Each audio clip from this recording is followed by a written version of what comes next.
I think there is nothing wrong with motivating your kids, encouraging them to do well. Right. The world is not fair to children like ours.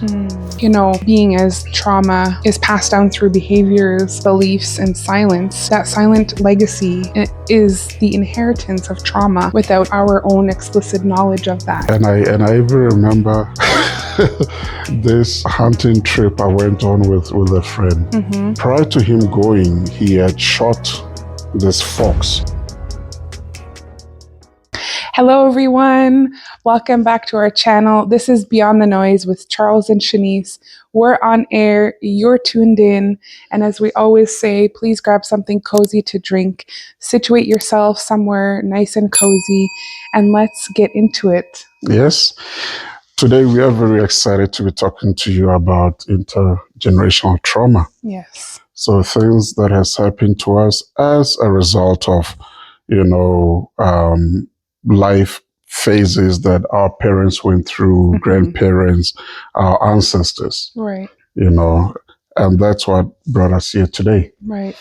And before we start, I think I just want to touch a little bit on what trauma is. Sure.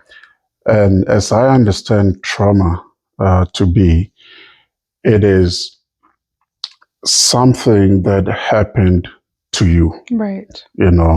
either passed through your genes or an event that occurred in your life. Right. Right. Mm-hmm. So there are different types of trauma. Mm-hmm. There's interpersonal trauma, Right. meaning that trauma that is typically caused by your family, friends, acquaintances, people that are very close to you. Right. Or within your circle Mm-hmm. of support, Mm-hmm. right? And then there's also impersonal trauma. Mm-hmm. And impersonal trauma is usually what society deems to be an act of God. Mm. So it could be a natural disaster, Right. as Mm-hmm. an example. Right. But then you also get an intersectionality between the interpersonal and the impersonal types of trauma. Mm-hmm. Mm-hmm. So this is when people outside of your circle really can cause you harm or can cause an accident, Right. or some other types of disaster happens in your life. Mm-hmm. So these are the types of traumas that I understand, right? And how trauma can be passed on through genes. For me, I think of what we call epigenetic modification. Right. So, in simpler terms, what I mean by this is that you could find or you could see a family that by nature are very tall people. Right. Extremely tall. And then you find that one odd person in the family that's short. Right. And I've seen that before. Yeah. Yeah. And then you ask yourself, okay, why are these ones so tall and this one is short? So, for us as social workers, not that we begin to judge people or, as I say, judge the book by its cover. It's not that. But we just hold a certain knowledge that, kind of raises questions in our heads. What happened to this person? Right.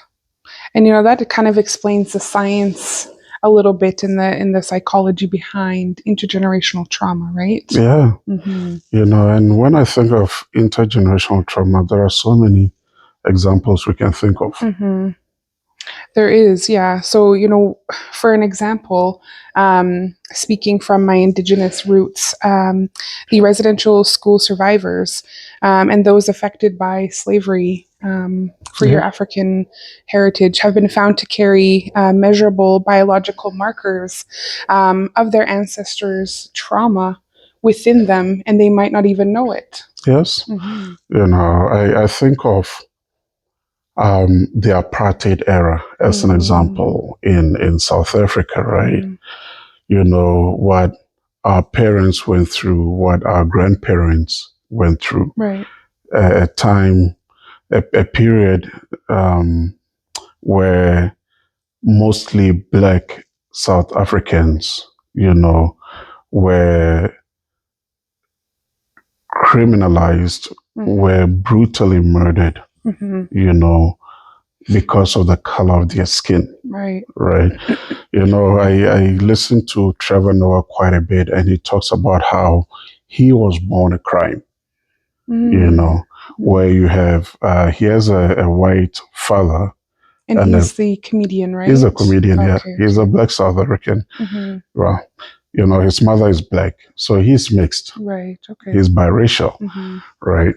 In South Africa, they call them colours, right? So in that era of apartheid, blacks and whites were not allowed to mingle together. Okay. It was a crime, right? And if ever you're found to be together, especially for the Black person, it didn't go so well. Wow. Right. But I always draw the parallels between the apartheid system and the residential school system. And there are a lot of similarities, right? The residential school in Canada ran for over 150 years. Right. So interesting fact with that is with the residential schools just closing 2 years after I was born. So imagine I'm 2 years old and I'm entering the world here, 1995, and just 2 years later, 1997 was the last residential school that closed. And that is a huge wave of emotions to even fathom. Yeah. Just thinking about how recent that is. Yes. Yeah. Right. And as I understand it, the community you're from, your family lines, a lot of them went to residential school as well. Right. Right. So that ran for over 150 years with thousands of Indigenous children, that were wrongfully apprehended by the federal government. Right. Which we are completely against. That shouldn't have happened.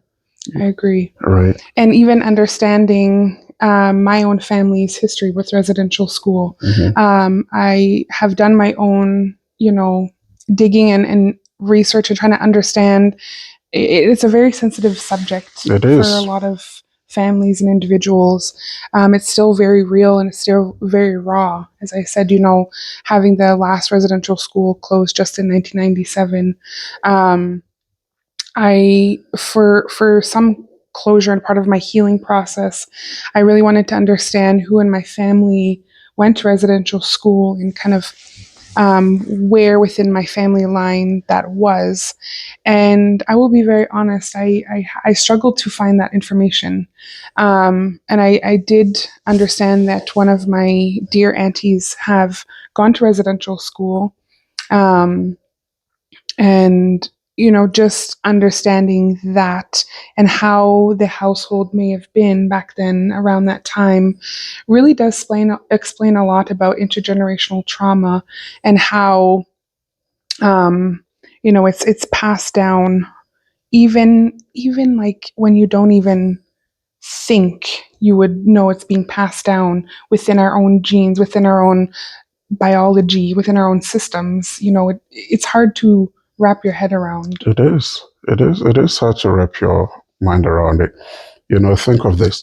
So residential school ended in 97. Right. The apartheid system ended in 94. In theory, right? It doesn't mean that racism was completely abolished. It's still ongoing, right? And then what I understand from the residential school system is that Indigenous people were given e-tags, Yes. which was their identity, And then for South Africans, Black South Africans, they were given Don't Pass, So is that also like similarly to like a yeah, number yes, system? yeah. Well, their ID Okay. they had to carry with them. And so what does that word dompas mean? So when you think of Dom Pass, in it's an Afrikaner word, Okay. which means stupid pass Okay. in essence, Okay. right? So that's how they were labeled as. Yeah. Wow. So Black people have been mislabeled for centuries. Yeah. Indigenous people Mm-hmm. have been labeled for centuries. Yep. Mm-hmm. Incorrect labels, wrongful labels, Mm-hmm. And then to fast forward, South Africa draws, the Truth and Reconciliation. Mm-hmm. And Canada also does the same thing, I think back in 2015 or so, Mm-hmm. or 2008, I believe. That's when the Truth and Reconciliation started here in Canada. Right. But for there to be any healing, there has to be true reparations made, And for that reparations to take place, we have to come to acknowledge what happened, which most times society shies away from that. Right. But these harms and atrocities that were done to Indigenous people, to Black people, right? These are not harms that we can stop talking about it. We have to continue to remember our past. You have to know where you come from. Right. You have to know what happened to our sisters, to be able to make sense of your world today. That's so important, Charles, and I strongly agree on that aspect because as someone who's still going through her healing process and healing journey, I can think of it as like the silent legacy, and how silence transmits trauma.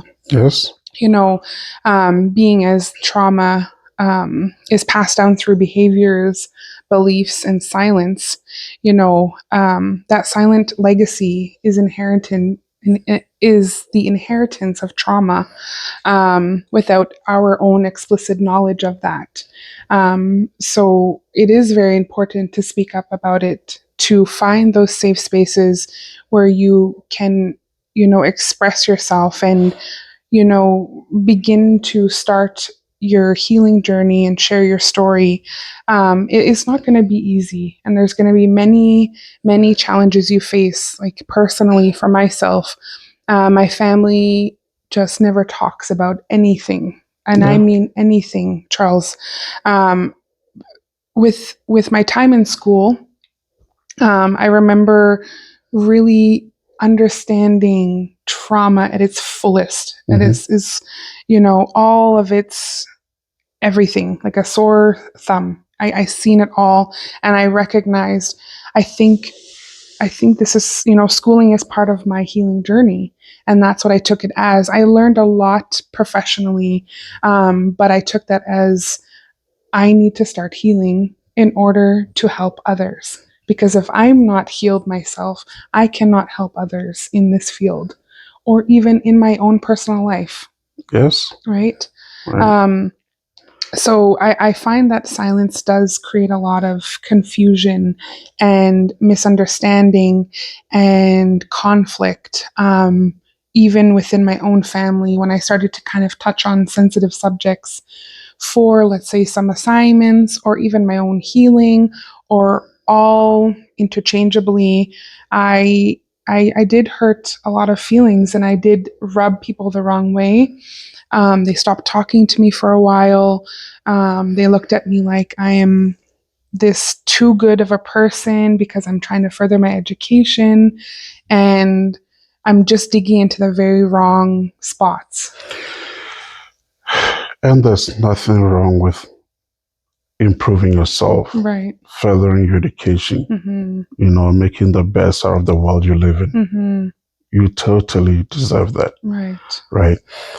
And then, when we think of trauma again, it is not really just what's passed down, Mm. right? But also, I think of all the unprocessed emotions, Mm. feelings, Mm. guilt, Right. shame, Yeah. right? That has been passed on from our ancestors, from Mm. our grandparents, all the way through to our parents, and then to us. And that's so important to understand as part of the healing journey because oftentimes the wave of things that follow intergenerationally that is not healed, and then you have someone who's coming into to change the narrative and break the cycle, it's all going to come down crashing with confusion. It will, you know. I think of the times when, in our house, and I don't know if you've experienced it as well, but the house can be so quiet, Mm. can be intense, you know, Mm-hmm. and you're trying to figure out, okay, why is this environment or why is the atmosphere feeling so heavy? Mm. And for us as well, for me as a child growing up, I couldn't really make sense of things, Right. right? You know, I'm just imagining my mother right now, Mm-hmm. you know, um, and if I was to go to her right now and ask, what happened to you as a child growing up, in the apartheid era? Right. I'm most likely not going to get much from it Mm-hmm. because I'm reminding her of her trauma, Exactly. you know. And you know how these African mothers are. Yes, I sure uh, do. African mothers, they are the most resilient, the most strongest, Mm-hmm. but also they can be very scary. Yeah. You know, Mm-hmm. you can't just go to your parents and say what you feel like saying. Mm. That's how we were raised up. Right. you know, so as a child, you end up with these unprocessed emotions as well. Right. Fear, Mm-hmm. right? Mm-hmm. Even the ability to engage in a loving relationship Mm-hmm. or to even have deeper connections with people Mm. becomes severely impacted Right. because of the trauma you carry. Exactly. Yep. So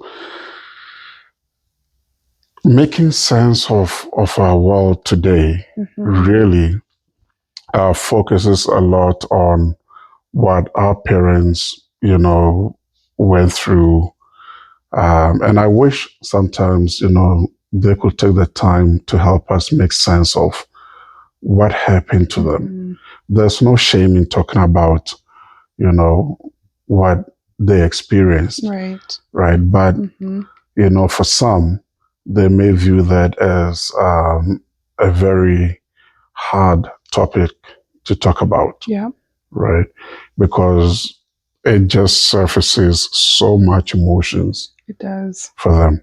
It does. And you're really going through uncharted territories, especially if you are the first generation within your family to really try to change the narrative Mhm. and create a different pathway for your family and those to follow after you or follow ahead of you rather. It is a scary world. Really digging into all of that. I just remember on the phone with my parents, at separate times and asking certain things, really digging into the family tree.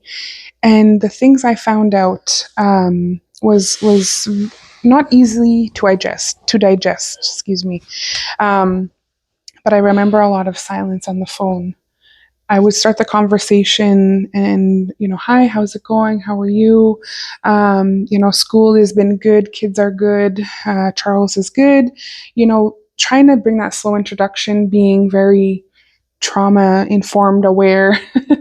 um, and then asking those hard questions and prefacing by saying, this is an assignment and I would really appreciate, or this is part of my understanding of for my healing journey and I'd really appreciate any insight. And if nothing at all, that's perfectly okay too. But I remember the silence, and thankfully through school, I've learned that silence, and let me not forget through you, that silence is okay. Silence is okay, Yeah. right? Because a lot of people are uncomfortable with silence. Yeah. People, I can talk so much about that. Right. Right. Society thinks that when someone is silent, it means that they are agreeing to whatever subject matter Mm-hmm. that you are talking about. Right. And I don't think that is true. I don't believe that to be true. Right. Silence does not mean that I agree. Mm. Maybe I'm processing the information. Mm-hmm. Maybe I may have neurodiverse issues Right. that the information still needs to process. Mm-hmm. So when someone is silent, it doesn't mean that they agree. Right. Right. Right. Or it doesn't mean that they don't have any thoughts to that. Yes. Yeah. Exactly. Mm-hmm. Maybe they just don't want to share their opinions right now. Right. They want to keep to themselves. Mm-hmm. And within certain cultures, silence is extremely normal, and it is part of how they communicate. Yeah. Mm-hmm. When I do the trauma-informed practice workshop, I find the most difficult group for me to work with are teachers. And interestingly enough, and not to speak badly of teachers, I mean, they got us to where we are today. Yes, absolutely. But oh my goodness, every topic that came out, I ended up becoming a student again. Right. Even though I'm the one facilitating the workshop. Mm-hmm. They know everything. Right. And most times it's good, but as I understand learning to be, it's always bi-directional. Right. It's an exchange program, really, So when we talk about this topic of silence, I never find that with teachers, Actually, yeah. Yeah. They don't leave much space for silence. No, But nonetheless, we love teachers. Right. They are the ones who keep educating us, After all, they're the ones that ensure that we can go to work every day. Yeah, got us through our schooling. Yeah. Right. But I just want to draw back a little bit on, our culture as well. Right. You as an indigenous person and me as a Black African child. Right. So whatever happened through our cultures, it's also genetically embedded in us. Absolutely. Right. It's not just about, the love for music or the food or certain practices in our cultures, right? But also it's a living system in us. Right. I think of our son, right, who, when he's eating, he just begins to start humming. Always humming. And it's the cutest, smallest little hum. Yeah. And he's named after my father. Right. And what I know about him is that he loved music. He loved music. He loved his newspapers. Right. And he would always sit down and cross his legs like I'm doing now. Right. Right. And he does the same thing. He does. To the T. Right. Yep. And that humming that he does, I've always been asking myself, like, where is he getting this from? He never met my father. Right. Right. But there are certain traits in him that resembles exactly how my father was. Right. And that's so beautiful, and with our daughter too, she's named after my grandmother, who's passed on now. But she was my absolute favorite person. Mhm. And I knew when we had Esme that I would name her after her. Yeah. And similarly, when we lived in Cambridge Bay and she was learning the Inuinnaqtun language, she would just come home and just speak it so naturally. She would hum and sing the songs, ah, yeah, yeah, Mhm. And for me, I just get immediate goosebumps when she's singing them and humming them, and it's so natural, So thinking of children just instinctively having their ancestral roots, flowing in them is just such a beautiful thing. Yeah, I think of our culture Mm-hmm. as this genetic coding for resilience, Right. right? Mm-hmm. Our kids are very, very, very strong. They are children that, no matter what we throw at them, Mm-hmm. they just keep bouncing back, Right. right? Mm-hmm. Of course, they go through their difficult moments as well. Children also do get stressed, Right. right? But I just look at their personalities and you can tell that, Esme is probably going to be this child that, can be a doctor of Right. some sort, Yeah. Yeah. And then I look at Giovanni and, I think he's most likely picked up the sports trait, Right. with me as a rugby player, Yep. right? I see him as a very sporty child. Yeah. He's fast like lightning. Those legs. Yep. Ah, you yes. know. So bringing it back to culture, Mm. I think culture is the soil, Right. right? Mm-hmm. It's what grounds us. Right. And when I think of memory as Mm-mm. it relates to trauma, Right. is the very fundamental roots Mm-mm. You're of speaking something of beautiful. of our existence. Yep. We cannot go past that. Right. And then when we are resilient, Mm-hmm. we begin to bloom. Right. We begin to thrive, not only survive, Mm-mm. right? But the blooming part. Right. I mean, look at the two of us. Right. Whoever thought that one day we would ever hold degrees? I know. And be there right from the beginning to the Yeah, end with each other. Mm-hmm. And you always talk about intergenerational success, I do. intergenerational wealth. Right. Yeah, I love that. Changing the narrative. I'm a huge advocate on, recognizing our trauma, healing together, healing on your own, working through that, taking pauses, and then eventually building up to changing that perspective of just only thinking about how negative intergenerational trauma can be or can impact us, but rather changing that narrative to intergenerational success and then some, right? I love that, Mm-hmm.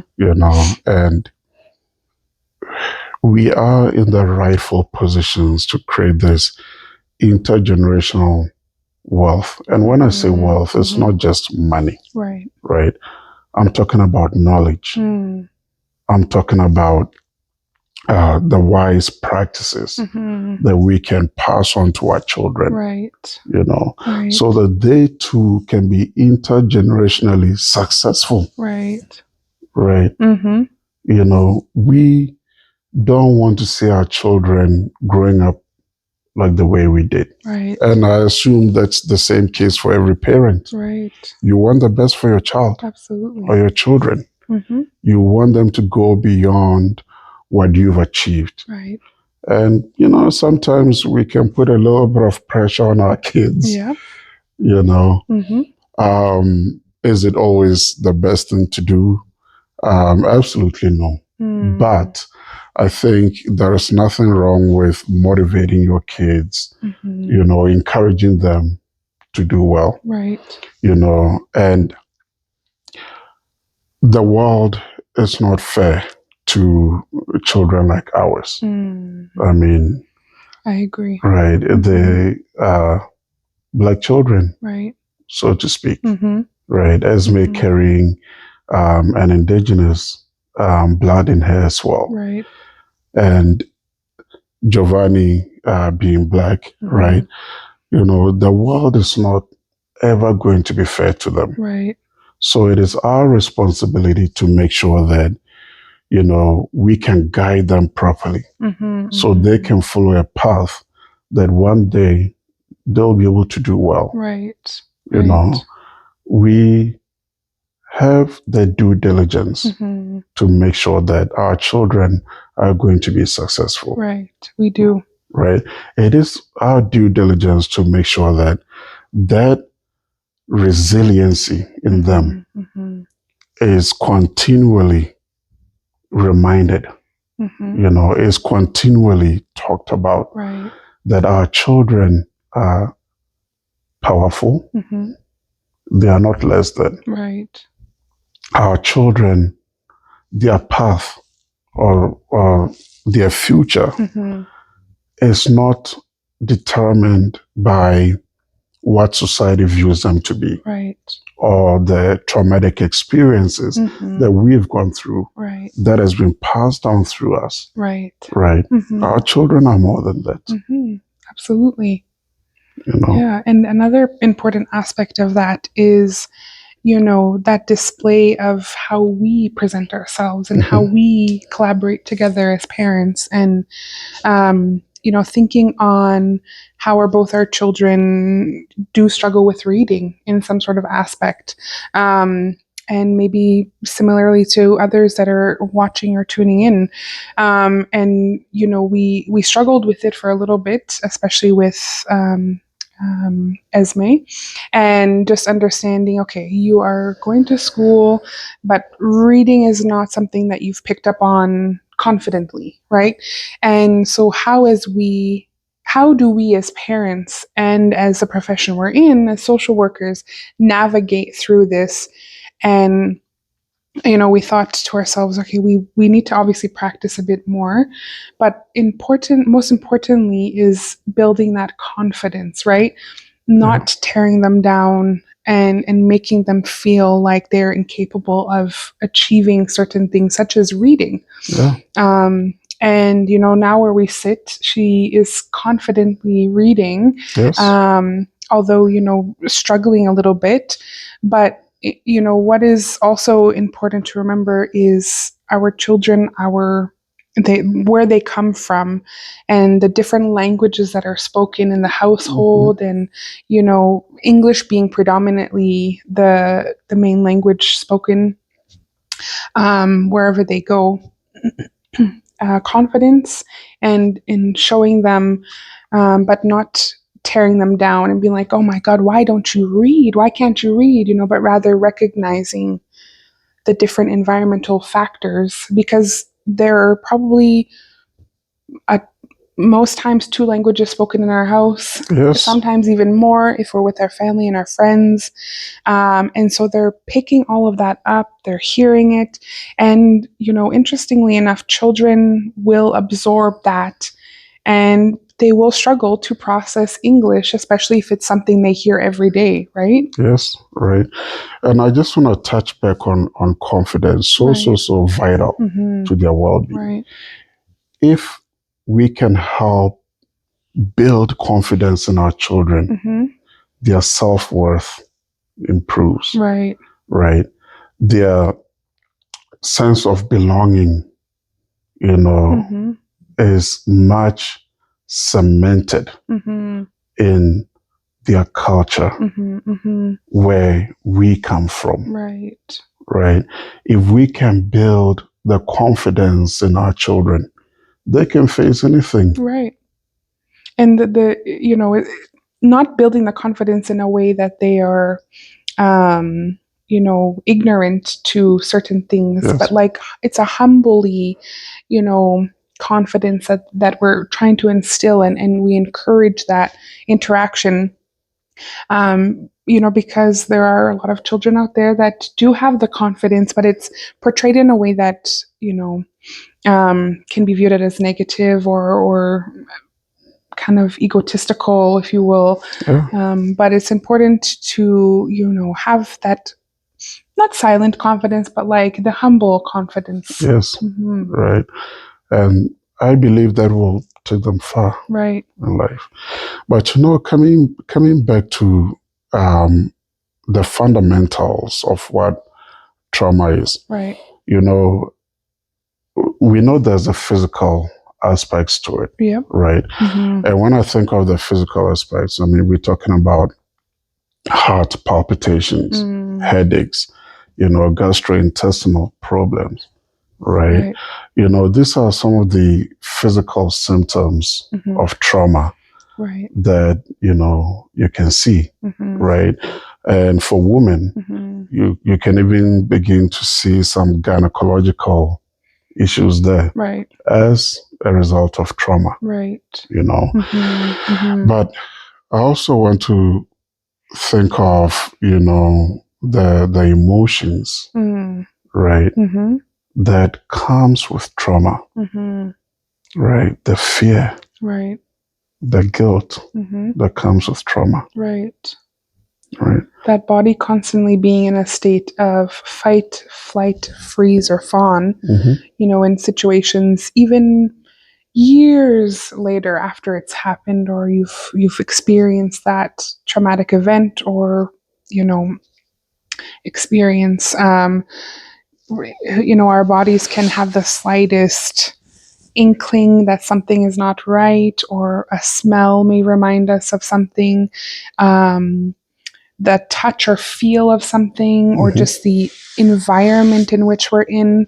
Our bodies can automatically like fight, flight, freeze, or fawn, right? We just, one of those, and however you reacted to a traumatic experience, in years down the line, in your body, it's still stored in your body, because as there's this famous book, your body keeps the score, Yes, right? So our bodies keep count and stores trauma in different ways. So yes, many years down the line, um, the slightest little thing can trigger. it can trigger you. Yeah. And have you ever asked yourself, that, so something happens and you quickly react to it? Right. You can get quite triggered. You can get angry Right. out of nowhere. Mm-hmm. And you can't even make sense of where it came from. Right. And as I understand trauma, again, it is not just a story Mm. that happened to a Right. person. The traumatic event might be over, Right. right? That situation that you faced might be over. And it is not just a story, but rather there are sensations that are stored in your body. Right. You know, Mm-hmm. I think of a time when I lived in Cambridge Bay, Right. and I had friends who were going outside of the community. We call it going on the land, Mm-hmm. to go camp and do hunting, Mm-hmm. do some fishing. And this was in the springtime, Right. around June, around this time of the year. Mm-hmm. And to get to the camp, we had to drive on the ocean, Mm-hmm. the Arctic Ocean, frozen that time, right? But it was beginning to thaw.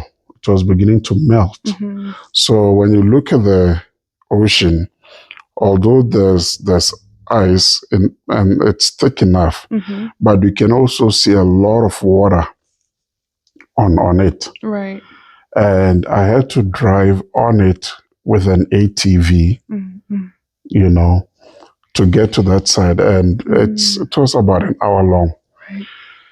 So my friends had gone ahead of me, and they said, Charles, the ice is safe. Just drive on the ocean and come, or drive on the ice and come. Right. Just make sure that you look for where the water seems to be swirling. And if it's swirling, it means that it's most likely there's a seal hole. So you want to shift away from that. Right. Right? My Arctic experience. So here I am believing the words of my friends, and I drove on the Arctic Ocean, the sea ice. And thankfully, I was okay. I didn't break in, nothing happened to me. But along the way, I was terrified. One, I'm black. Two, I don't know how to swim. Three, Yes. I'm in the Arctic, extreme weather conditions. Right. Right. And then I sit back today and I'm like, wow, I was incredibly brave for doing that, but I'll never do it again. Right. So when I see the ocean as it is today, like when it's beginning to melt, I get triggered, I get scared. Right. And I'm like, wow, I can't believe I did that. Yeah. Right. And thinking about that same story is the other day we were kind of scrolling through Facebook together, or you were, I think, and you came across some pictures of a friend of yours that was doing similar to that. And I think your body had tensed up and you showed me, and you're like, oh no, I would never do this again. My jaws got so tight. I'm like, Yep. Right. But that's my traumatic experience. Right. Resurfacing again, and it could have been a completely different experience from what you had originally went through, but seeing it through that, similar with the water, and unsure of that, knowing you can't swim, and you had a traumatic experience around that, and your body just reacted as it was trying to protect you, because you in your head weren't registering that, okay, I'm not safe right now. No, I know. This is not a safe field right now. No, and I even remember this hunting trip I went on with a friend, in Cambridge Bay as well, right? So we had gone out hunting, and it was late in the evening. First time out on the land, he forgot his bolt for the rifle at home. Right. So we had to quickly come back to town, grab the bolt, go back out on the land. And at that time, the caribou had migrated, about 45 minutes to an hour away from where we were originally. Right. So we go back out on the land. We got about 6 caribou, and my friend gathered them, took the skin, we cut them into pieces. And now it's dark, right? He has to go back to our original spot and bring back the sled, or the kamotik, it's called. So prior to him going, he had shot this fox. We are out on the land in the middle of nowhere with the beautiful northern lights coming down. And my friend had to leave me on the land to go get the sled and come back. So he gave me his rifle. And mind you, out on the land, I'm exposed to wildlife. Polar bears, fox, wolves, right? Yep. So he leaves, and I'm left with this rifle. And of course, I'm terrified. If a polar bear shows up, what am I going to do? Right. So I loaded this rifle, with a bullet in the chamber. Yep. And I'm just walking around the meat like Arnold Schwarzenegger. And I was just ready to shoot anything that popped up. Right. But I kept asking myself, what if my friend don't find his way back to me. And that time it was cold. I think it was about minus 45 degrees. Right. Cold, you know. And here I am in the middle of nowhere Right. with a lot of meat, Yeah. a loaded rifle, and it's dark in a minus 45 degrees temperature. Wow. Yeah. That is, for me, I have a huge fear of exactly that. I think we've gone out on the land a few times, and there was a one point that it was the conditions were not the greatest, and we actually had gotten lost a little bit. Yeah. But you didn't say anything. You didn't stop. You didn't pause or anything. But I didn't grow up, having that experience of being out on the land as much as I wanted to, right? But when we did live in Cambridge Bay and you took us out, I remember that one trip. And Esme and I were just in the back, laying down in the chamutik, and I felt like, man, this is taking long. Are we okay? And I'm like, no, I trust Charles. We got it figured out. We're all good. And I think, as safe as I knew I was, and as much as I tell my body that everything's okay, my mind, everything's okay, I think if I'm to go and experience that again, I would probably ask a lot of questions. I Yes. would bother you some more. I would kind of throw something at you to make you stop and make sure we're on the right path. And thank God, thank goodness to your experiences and abilities, we made it safely because you knew we were going off on the wrong path. And then when I caught on that we were going on the wrong path, Yeah. I'm so trying to behave confidently, Yes. as if I know what I'm doing, Right. even though I was lost. Yeah. But thankfully, my good friend had taught me how to navigate the land. So all we did was, turn around, follow our trail, go to a zone where we knew where we were. And then we took another path and we went to the cabin. Right. Yeah. Yeah. So, it is very true when the body is a library of every emotion we've ever suppressed. Yes. And the body says the words we cannot. It's amazing, and thinking about as teenagers growing up and experiencing alcohol, drugs, experimenting and staying up late, skipping meals. Our body is truly a temple. It is, And then I think I understand why people don't like social workers now, right? We're not just a bunch of professions, professionals that help the elderly into the bus, but we understand how the body works. Yeah. We understand how the mind works, right?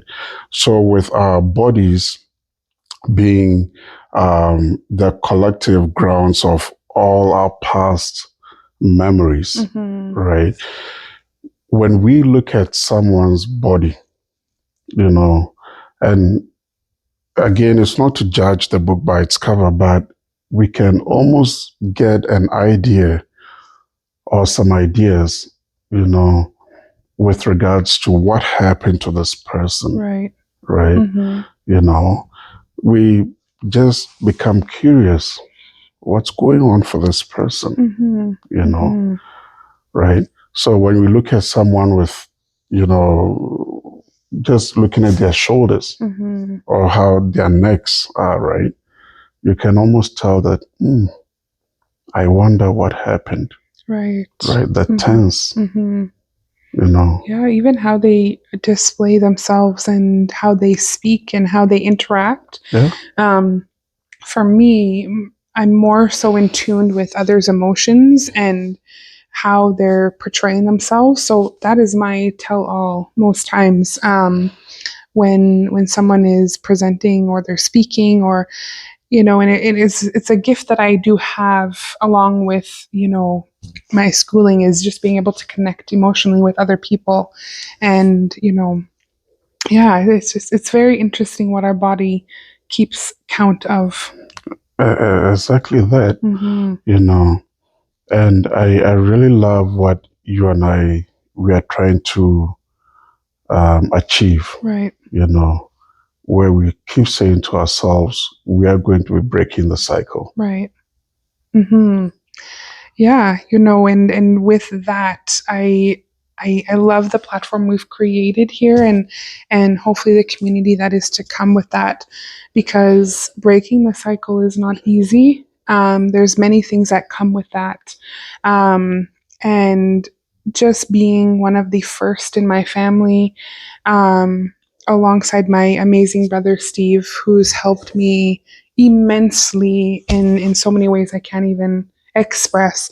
I think he was probably the pillar of the reason I was like, you know what, I think I'm okay. I can be okay in life, and I can.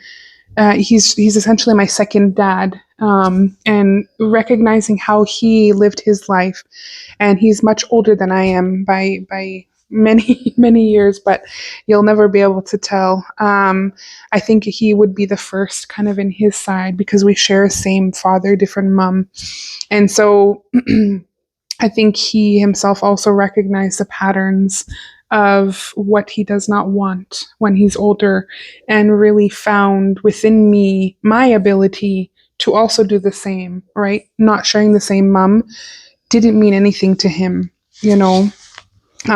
He was full force, being there for me and guiding me through. And God bless my dad who also was there. But, breaking the cycle is not easy, because, you're no longer passing on silence, but you're being open to communication. Yes. You're no longer passing on violence, but regulation and empathy.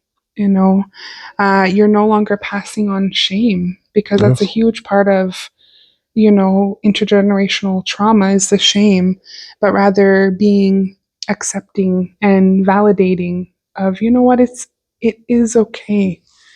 Just because what I went through and what I experienced does not define my future, like you were saying in the last episode.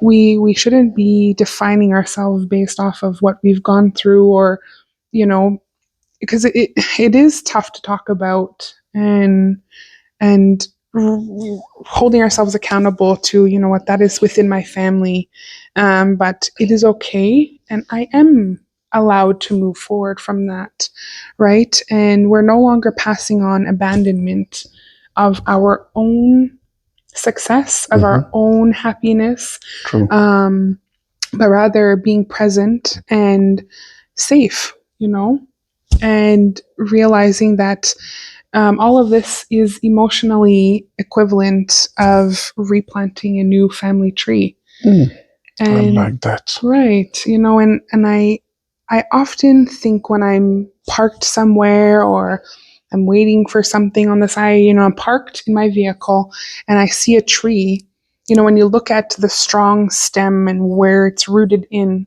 but you also see little buds sometimes coming out the Yes. side, Yeah. right? And I often think of that, my story is me replanting a new family tree. There'll still be the old one. There'll still be the field of that. And I will walk our children through recognizing all of that, and knowing it, because knowledge is important, when you're breaking the cycle, having that knowledge. So I've always committed myself to being open to my children and my nieces, my nephews, anyone, my siblings, because I've been brave enough to go through this dark, deep path of intergenerational trauma that my family has, and realizing that, you know what, I need to be open for my family. I need to talk about it. I need to share the hard truths, and move forward so that more beautiful things can blossom on that path. Yeah. Mm-hmm. So profoundly put. Mm. I love I have what, a lot of you said, goosebumps. right? Because a lot of people can relate to this, Right. right? I think of this new tree that we are planting. there's so much goodness to it. Right. There's so much resiliency to it, so much love, caring. Right. You talked about safety, Mm-hmm. and safety is its key word, Right. to minimizing the traumatic effects on people, right? And when I use the word safety, what it does is it calms down your limbic system, right? Which is in the back of your head. It Right. calms it down. So when we provide a culturally safe place Right. for our children, Mm-hmm. when we provide them an environment that is safe, Mm-hmm. when we provide them with that love, Mm-hmm. right? They feel very safe, Right. and they can talk to us about anything, Mm-hmm. right? So the roots that we are replanting Right. in the next 100 years Right. is going to make a difference It is. in our great, great, great, great grandchildren's lives, Right. So we are doing something good. We are. And I want to commend all the parents, all the caregivers out there Right. who are also reshaping the lives of your children, Right. the lives of those who are in your circle of care. Keep doing it. Don't stop, No. you know. And it's not always dramatic, huge healing work that we have to do. And it's often very quiet daily work that we do. And this path of healing and breaking the cycle, changing the narrative, for me it's been lonely, very lonely. I think of my friends around me, my family, still deep in addictions, who I still keep contact with, and but it's very quiet and it's very lonely in this space. But I can guarantee you, there are so many others who are going through that, and just be mindful and be open to those safe spaces so others can also feel the love and the warmth from different communities who are breaking cycles, who are changing narratives, who are changing the topics of intergenerational trauma to intergenerational success. We have to be open to, supporting people in the new path and in the new journeys Right. that they are taking, right? Let's not be so quick to tear down people because the stories that each person carry Right. are quite profound and they are unique. They are. I look at the shoes that I'm wearing today and I'm grateful for what I have. But I also think of what other shoes people are wearing. Right. And I often wonder, wow, how are they doing it? Right? Yeah. And that's coming back to that genetic coding of resiliency within the cultures of where we come from. Right. And it's important not to forget about the small little things that are part of it, right? Like going to therapy when your parents never believed in it, right? Yes.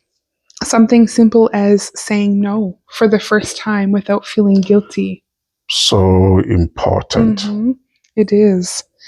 Choosing to hug your child instead of yelling. Yes. I myself, as I've shared openly, there's been a lot of anger issues within my family, which have passed through to me, and I feel that within me.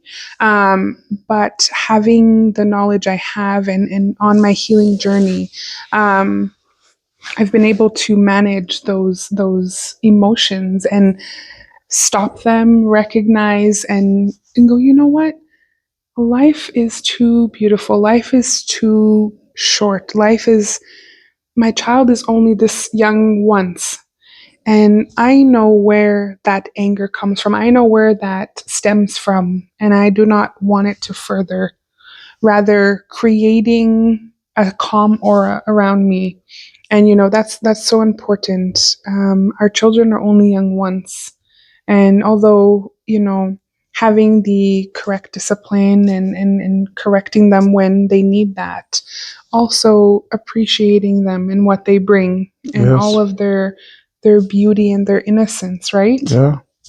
um, sitting with your own grief rather than numbing it, Yes. I think is important, because that's what my family's used to, is numbing that pain with alcohol or drugs or just complete avoidance. Um, and calling out harmful behavior Mm-hmm. in your own communities and still staying within yourself, being that loving person, Yes. but speaking out when you see wrong, when you see harmful things happening within your communities or in your own family. Yeah. Right. Mhm. Or in your own friends. Right. And not to do it in a way that incites, hatred or Right. prejudice or discrimination. Exactly. Right. You can correct the wrongs through love. Right. Right. Mm-hmm. You know, it's very, very important that, we're able to do that. Yep. Right. Yeah. And it's important to remember that healing is not linear. Yes. Right? It includes triggering, resurfacing moments of regression, Mm-hmm. grieving the childhood or family you didn't have. I know that I go through that a lot. And I think that's why I think that's why I work so hard for what we have now and our children we have, and just any time they want to play, anytime I can get them the toy they've dreamed of in their little worlds, Yeah. right? I do that. And it's not that I didn't have it, but it was, it was a struggle, right? That childhood that should have had, I didn't have.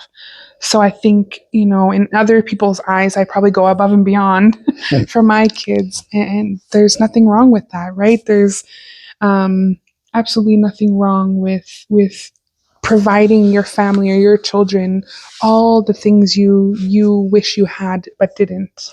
And for us as children growing up, I remember,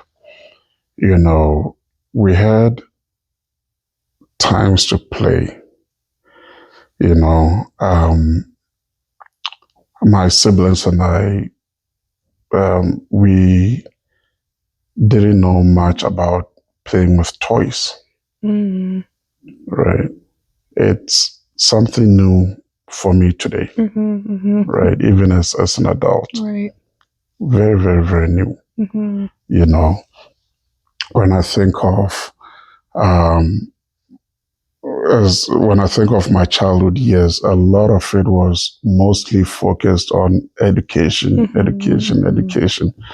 So important, right? And that's what our parents pushed, Right. you know. And also, well, my sister and I, we were able to play some video games here and there. And we had moments where, as a family, we'll sit down and watch, The Bold and the Beautiful, or Days of Our Lives, or, we watched wrestling, a lot of those times. But most often than not, education or schooling was number one on the list. Right. School before anything, and that's how our parents demonstrated their love for us. Right. And it's so interesting now as parents. I see that so deeply within you and our children. Yeah. And I think that's what the beauty of how that's the beauty of how we balance each other. Because play is also very It important is. for the child's childhood development, and just socially, it's so important, right? So you carry on that huge. Although education is very important to me, I also recognize, and I'm teaching you the importance of play, Yes. and pausing to throw the ball at each other once in a while or tickle each other, those kind of things. So I think that's how we balance each other out, right?